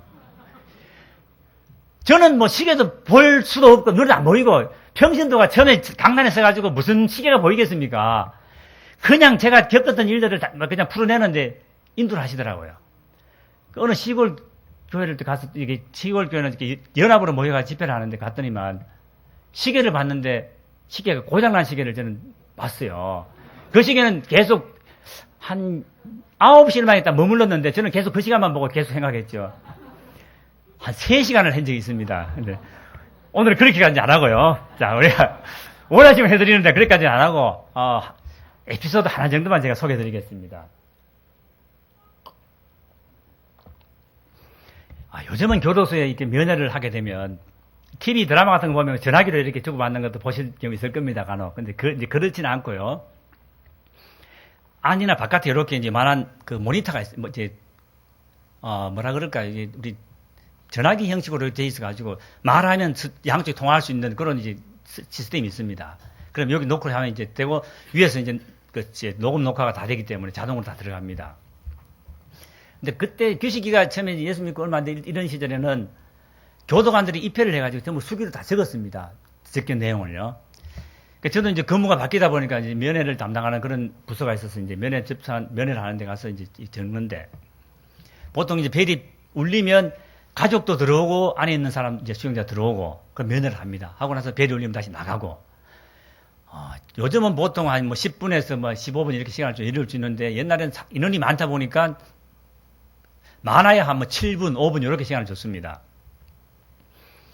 계속 이제 뭐 들어가고 하니까 이제 무슨 저는 별 생각 없이 그냥 오는 사람 보고 이제 면회 이야기 나누라 그러고 자꾸 하는데, 한 분이 이제 들어와 자리에 앉습니다. 앉고 이제 바깥에서 가족이 들어오는데, 한 40 초반쯤 되어 보이는 아주머니가 굉장히 복장도 남루한 데다가 아기를 업고 굉장히 지친 모습으로 들어오더라고요. 문을 이렇게 하고 힘들하게 들어옵디다. 얼굴에 이렇게 내밀어 들어오는데, 면회 나온 분이, 안에 있는 수용자분이 경상도 분이잖아요. 어이, 봐라! 그러더라고요. 자기 부인한테. 정말 놀랐어요. 깜짝 놀랐어요. 야, 세상에 이런 사람도 있구나. 자기 부인들은 봐라! 그러더라고요. 평소에 이 남편한테 좀 이렇게 덩살에 좀 얽눌렸던 그런 부인인지 몰라도, 부인이 아주 막 그 기죽은 표현으로 왜요? 하니까 너 지금 빨리 가가지고 성경책 작게 달린 거 최고로 좋은 거 사가지고 빨리 넣으라 그래요. 그 부인이 예? 뭐라고요? 그래요. 빨리 가라 하는데 뭐하라 그래요. 예? 그러면 빨리 가가지고 성경책 작고 달린 거 제일 좋은 거 사가지고 빨리 넣으라 그러면 안 가고 뭐하라 그래요. 그 부인이 들어오다 말고 돌아와서 가더라고요. 면회가 한 5분을 잡더라도 30초 나가고 부인이 갔어요. 이분이 돌아서 나가는데 성경책 하는 말에 제가 귀가 번쩍 뜨였어요. 야, 이 부인이 면회로 왔는데 성경책하고 돌려보낸다는 건 이건 좀 이상하더라고요. 그래서 나가는 분을 불렀습니다. 한 5분 시간이 있으니까 얘기할 수 있잖아요. 아, 잠깐 앉으시라고. 아, 왜 그러냐고. 기록을 딱 보는데 이 부인이 경상북도 상주라는 곳에서 대구로 이제 면회를 왔는 겁니다. 대구하고 상주가 고속도로로 지금 가더라도 1시간 이상 걸리는 거리거든요. 그런 분이 저 시외버스를 타고 와서 버스를 물어 산 넘고 물 넘고 건넌다 그러면 적어도 한 4시간 정도는 왔어야 대구로 올 수 있는 거리입니다. 그런 부인을 다짜고짜 바라바라 쫓아보내는 사람 아무리 좀 이상하잖아요. 그래서 물었습니다. 아, 왜 그렇게 부인을 쫓아보냈냐. 그랬더니만 이분이 웃으면서 그럴 일이 좀 있습니다 그래요. 그냥 궁금하니까 얘기 좀 해보라 그랬더니만 이분이 이야기를 시작합니다. 그 전날 자기가 대구를 상주에서 재판을 1심을 받고 상주법원에서 받고 대구로 항소심 2심 재판을 받으려고 그 전날 왔답니다. 대구로 오는데 상주에서 자기가 듣기로 대구 교도소에 가면 교통사고로 수용돼, 이 사람이 교통사고였거든요. 트럭 운전하다 사고 낸 사람인데 교통사고로 대구 교도소 가는 사람들 방에는 사형수가 있을 수가 있다. 사형수 있는 방에 들어간 사람은 그날부터 나는 죽었다 하고 정말 각오하고 들어가라. 사형수 경찰에 정말 괴로워서 못 산다. 그러니까 그렇게 알고 가라 그러더랍니다. 그 자기가 이제 상주에서 이제 그 닭장차 호성버스를 타고 오면서 속으로 자기가 기억하고 올 수 있는 신은 다 불렀답니다. 천지신명부터 해가지고 예수님 부처님 하면서 누구라도 좋으니까 날 도와달라고. 대구 교도소 가거든 사형수 없는 방에 들어가게 해달라고 빌었답니다. 자기가 왔는데 대구 교도소 와가지고 이제 이렇게 신수를 밟고 방을 정해서 가는데 사형수 있는 방에는 이제 교도소에 가면 이렇게 또 특징이 있어요. 사형수 명찰은 빨간 명찰입니다. 일반 수용자들은 하얀 명찰, 또 이제 교도소에서 이제 꼴통들, 이제 말썽 부리는 수용자는 노란 명찰, 이렇게 표가 있거든요. 그리고 마약 사범들은 또 이제 새파란 명찰 이렇게 다 다릅니다, 색깔이. 근데 사형수는 빨간 명찰을 다는데 빨간 명찰만 다는 게 아니라 사형수 있는 방 앞에는 또 아크릴로 빨간 표시가 딱 붙어 있다고 들었답니다. 빨간 표시 있는 사형수니까 조심해라. 왜냐? 교도관은 한 번 보고 두 번 보고 다른 수용자들은 괜히 사형수 건드려가지고 피해보지 말고 조심해라 하는 뜻으로 붙여놓거든요. 자기는 들었답니다. 그런데 방이 이제 12방이 됐답니다. 자기 찾아가는 방을 가는데 참 말 그대로 개나리 보찜 하나 들고 앉고 착 하면서 자기가 부를 수 있는 온갖 거 다 불렀답니다. 그래서 막 참 제발 참 그 방만 피하게 해달라고 제발 그러고 갔대요. 12방을 딱 쳐다보는데 이만한 빨간 딱지가 붙어 있더래요. 야, 나는 왜 이리 재수가 없노? 교통사고 났을 때도 딴 사람들 다 일찍 집에 간다고 뭐 걱정하지 말라 그래가지고 걱정 안 했더니만 덜커덕 징역받아가지고 데리고 와지 왔는데 여기 왔어도 그 악명 높은 사형수 방에 내가 또 들어가야 된다는 건 이거는 있을 수 없는 일이다. 내가 왜 이리 재수가 없냐 싶었답니다. 자, 그리고 이제 하루 낮에 일과를 지내고 낮에 일과를 지내는데도 바깥에 또 소식이 궁금하니까 신입이 들어오면 많이 괴롭힙니다. 이런저런 순서를 가지고 못하게 하지만도 그렇게 하거든요. 신입실이라고 해서 하는데 방에 들어가니까 이제 곁눈질을 보니까 빨간 딱지 달고 있는 사람이 앉아 있는데 덩치가 산만하더래요. 규식이. 자, 덩치 있는 친구가 하얀 한복 입고 앉아 있는데 공포 그 자체더랍니다. 야, 참 내가 정말 재수 없다. 사형수도 좀 약한 사형수를 만나면 괜찮은데 그 순서가 다 지나고 이제 뭐 인사하고 다 했답니다. 하고 나서는 자, 지금부터 사형수를 부를 때 교도소에서 또 명칭이 있습니다. 사형수 그러면 어감상 너 빨리 죽으라 하는 그런 어감이 준다고 이 교도관들하고 이제 우리 연구를 하다가 생각을 했어요. 이 사형수가 좀 그렇다. 그러면 사형이라고 하는 죄가 죄 중에서는 최고의 형이니까 최고수라고 부르자. 최고수 또 길이다. 최자 빼고 고수라고 부르자. 그래서 이제 김고수, 이고수, 태교식은 태고수입니다. 자, 지금부터 태고수님의 말씀이 계시겠습니다. 자, 그러자 신입이 이제 시키는 대로 나가서 이제 교도소는 딴 거 아니고 큰절입니다. 뭐 20대 중반에 의사 나이 40은 나이는 교도소에 별 의미가 없거든요. 큰절을 하면서 고수님 옥중에 얼마나 노고가 많으십니까? 하고 인사를 합니다. 자, 그러자 지금부터 고수님 말씀이 계시겠습니다 하더랍니다. 자, 그래서 자기는 정말 이야기만 듣던 그 사형수 최고수 고수님을 이제 인사를 했는데 이제부터는 오리지널로 어디 터지는 순서구나. 이제 불안한 마음이 있는데 이래 자기를 보더니 손짓을 하서 가까이 오십시오 그러더랍니다. 예, 그러니까 가까이 오라고 부르더랍니다. 이야, 얼마나 제대로 때리려고 나를 이렇게 가까이 오라 그러냐. 그래 갔답니다. 갔더니만 그 손 한번 내밀어 달라 그러, 손 한번 달라 그러더랍니다. 예, 그러니까 손을 오르 주니까 득 손을 잡는데 고압절로 그러더래요. 찌릿하더래요. 이 소뚜구만한 손이 잡히는데 자기 손은 정말 아무것도 아니더란다. 턱 잡히는데 와, 내가 반항할까봐 이 손을 잡아놓고 나를 때리려고 하는구나. 정말 잡혀가지고 덜덜덜 떨었대요, 사실은. 자, 근데 이제 고수가 주먹이 날아올 줄 알았는데 아무 반응이 없더래요. 근데 자기를 고개 한번 들어보십시오. 그러더래요. 고개 드니까 저 혹시 밖에서 예수님 믿었습니까? 그러더래요. 예? 그러니까 아, 교회 다녔습니까? 다 또 묻더래요. 언제? 아니요. 그러니까 아, 예수님 믿어본 적 없고 교회도 안 다녀봤어요. 그러니까 전혀 모릅니다. 그러더랍니다. 자, 예, 그랬대요. 그랬더니 아, 그러세요. 자, 그러면 제가 그 선생님을 위해서 또 호칭도 자기가 이상하더래요. 자기를 선생님이라 그러면서 선생님을 위해서 제가 기도를 해드릴 텐데 기도하실랍니까? 그러더래요. 예? 기도는 무릎을 꿇고 기도하는 거라고. 무릎을 꿇으라고 그래요. 자, 이제 규식도 무릎을 꿇고 자, 방해 분들한테 자, 함께 기도합시다. 규식이가 가르치기를 기도라는 것은 하나님께 드리는 것이기 때문에 사람이 취할 수 있는 최고의 예를 다해야 된다. 조금도 흐트러져 있으면 안 된다.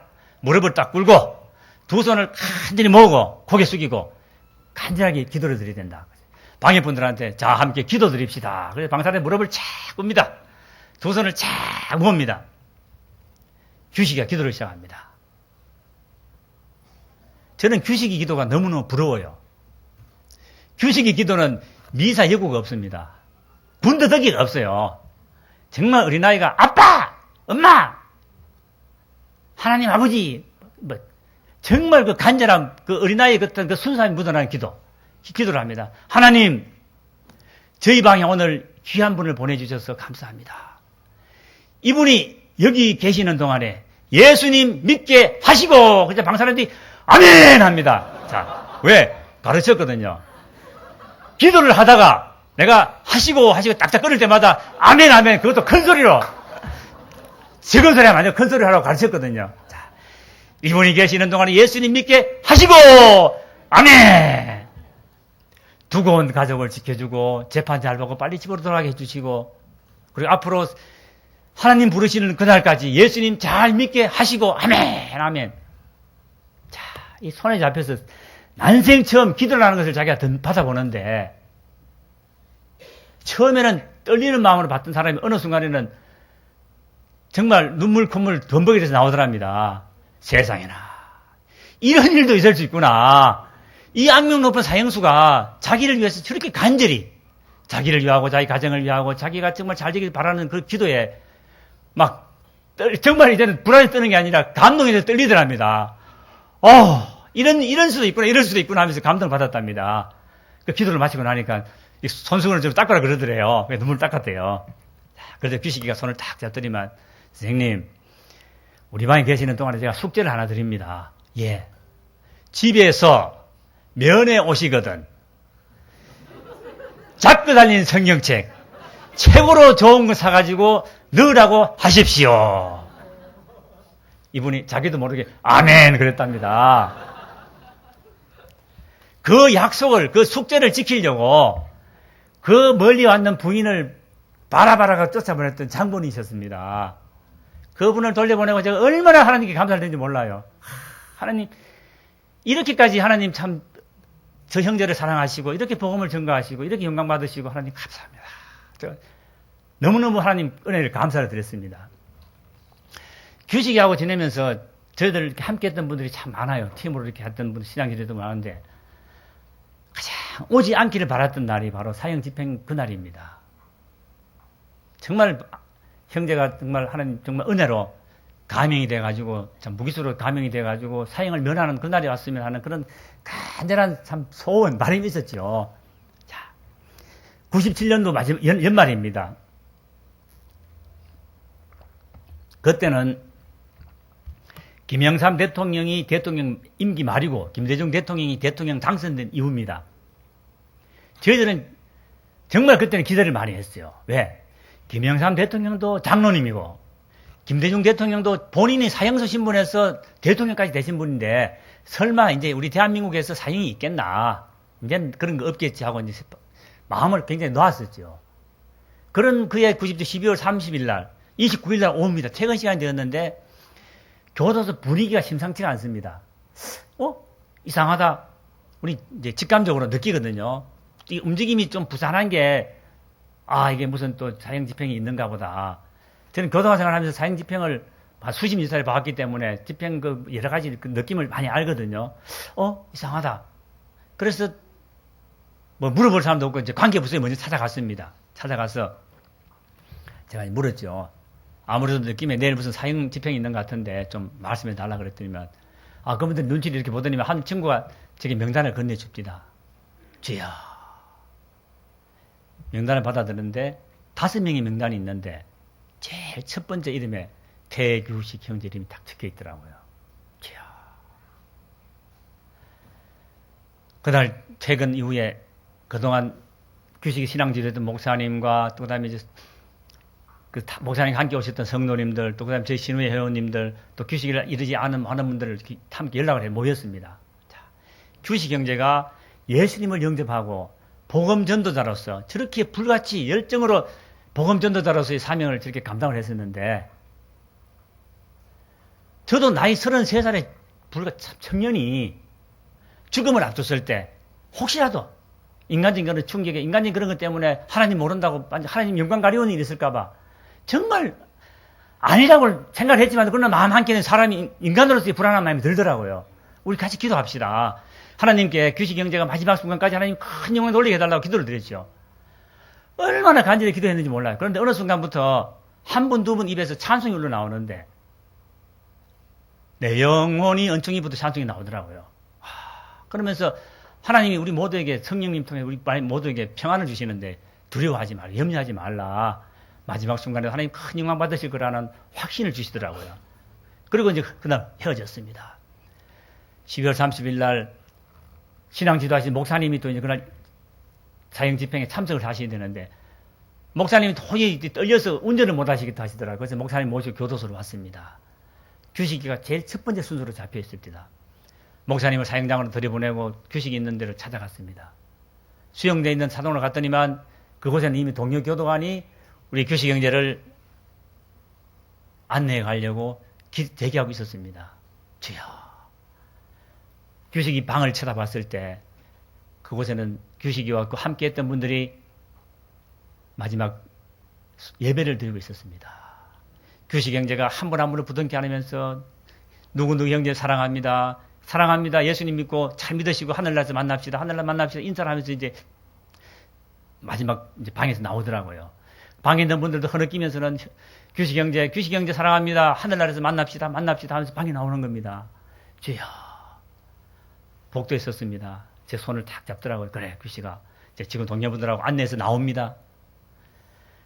교도소 복도가 이렇게 마주보는 형태로 되어 있었습니다. 되어 있는데 이쪽 저쪽에 사람들이 막 쳐다보면서 이제 인사를 합니다. 근데 규식 형제가 그 복도가 떠나가라고 외칩니다. 자기가 아는 동생들, 선배들이 있으면 형님 이제 그만 나쁜 짓 그만하시고 예수 믿으시고 형님 예수 믿으시고 천국 하늘나라에서 다시 만나야 됩니다. 예수님 믿어야 됩니다. 나쁜 짓 하면 안 됩니다. 예수님 믿으세요. 동생은 누구야 예수 믿고 하늘에서 만나자고 복도가 떠나가라고 외치면서 복도를 걸어 나옵니다. 모든 분들이 그래 규식아 내가 예수 믿어줄게 빈말이라도 가는 형제 마중한다고 다 그래도 그래 규식 알았다 그래 잘 가라 하고 보냅니다. 복도 그때 나와서 이제 드디어 이제 수갑이 채워지고 이제 마지막 가는 이 보승이 묶이고 이제 순서를 탑니다. 규식이 제 손을 탁 잡더니만 집사님 그동안 너무너무 고마웠습니다. 제가 부둥켜 안으면서 규식아 아니다. 내가 규식 너 때문에 내가 얼마나 은혜를 받았고 내가 너무나 하나님께 영광도 감사하다 따릅니다 하면서 드디어 규식과 함께 그곳에서 사형장까지 불과 한 50여만 대 되는 마지막 죽음의 마지막 행진을 하게 되었습니다. 소위 그 데드맨 워킹이라는 그 걸음을 걷는데 규식이가 제 팔짱을 다 끼더라고요. 수갑사처럼 팔짱을 끼달라고 그러더라고요. 팔짱을 다 꼈습니다. 집사님 우리 찬송하면 합시다 그래요.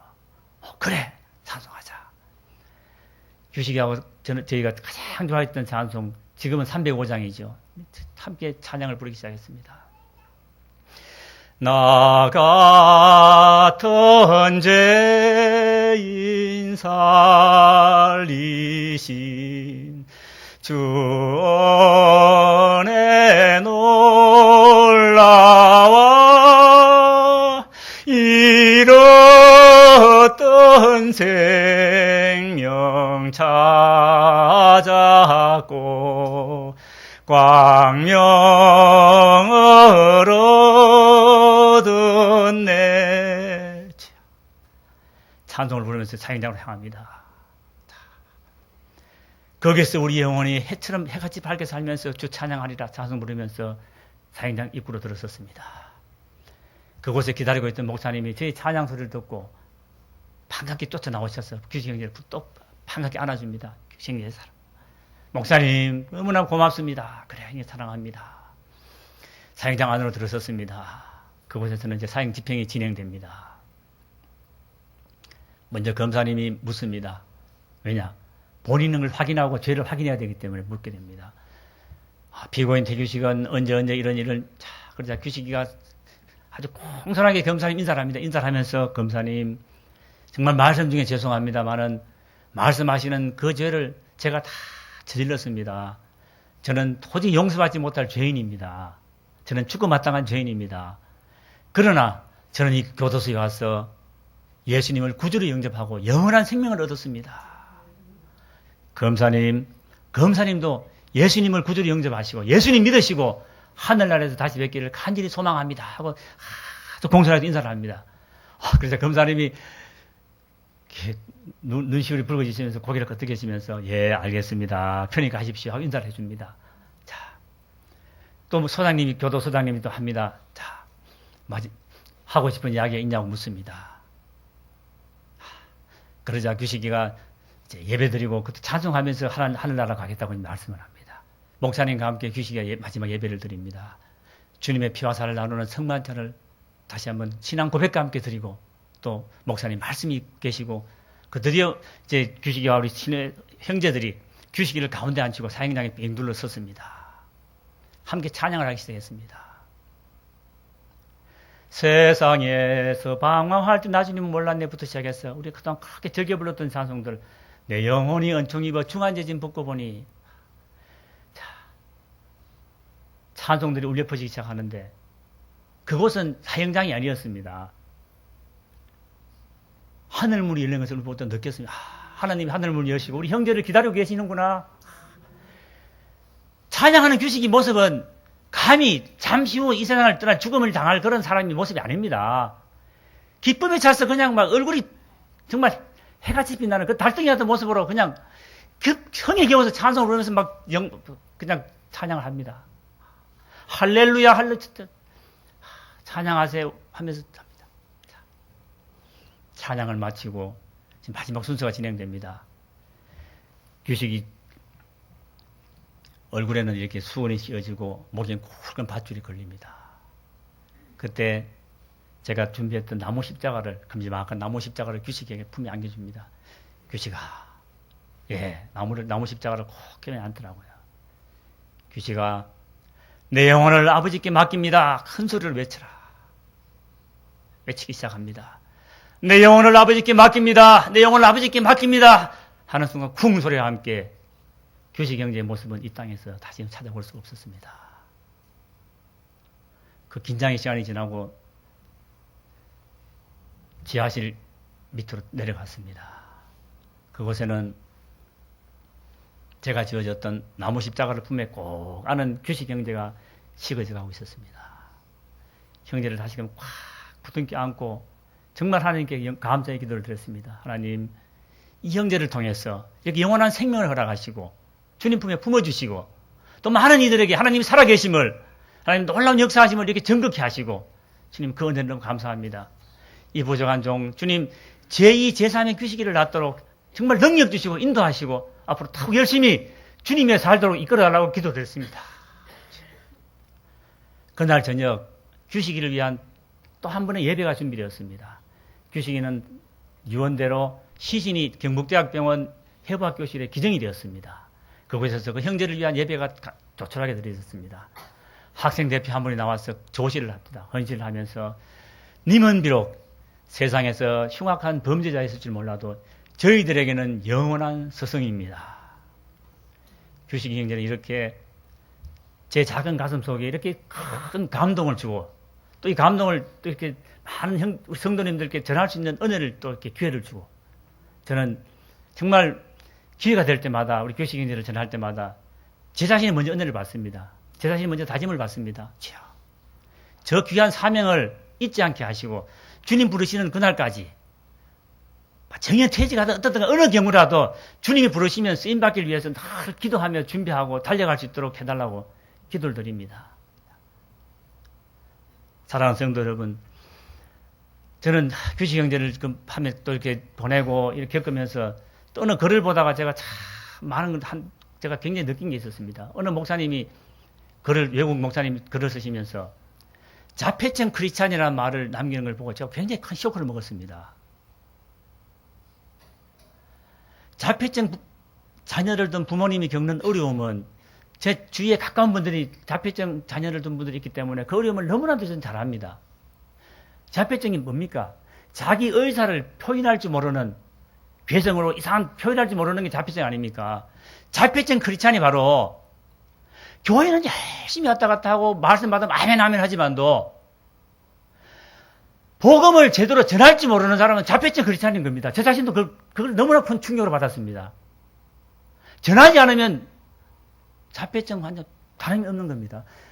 부모님이 그렇게 가슴이 아픈데 우리 하나님 아버지가 보실 때 자폐증 우리 사랑하는 자녀들 크리스찬들 같으면 얼마나 가슴이 아프시겠습니까? 사랑하는 성도님들, 우리 함께 이 복음 전하는 것 위해서 우리 서울중앙교회 복음 전하는 이 일에 너무너무 제가 놀랐습니다. 이렇게 열심히 하시는구나. 그렇지만도 더 열심히 해야 안 되겠습니까? 하나님 인도하심에 따라서 하셔야 될 것 같고요. 자, 끝으로 한 말씀만 더 부탁드리면 지금도 교도소 안에는 대한민국에 한 5만 명 되는 수용자가 수용되어 있습니다. 저들이 복음이 아니고서는 변화될 방법이 없습니다. 아무리 기술교육, 인성교육 뭘 시켜도 사람이 변할 수 있는 길은 복음 아니고는 안 된다는 것은 뼈저리게 느낍니다. 저희 기독교도관들은 전국적으로 모임을 만들어 한 2,000명 회원이 됩니다. 제가 이제 영남 지역의 회장을 맡고 있는데요. 2,000명 되는데 저들이 스스로 부르기를 우린 벼랑끝 선교사, 벼랑끝 선교사라고 그럽니다. 벼랑끝 선교사.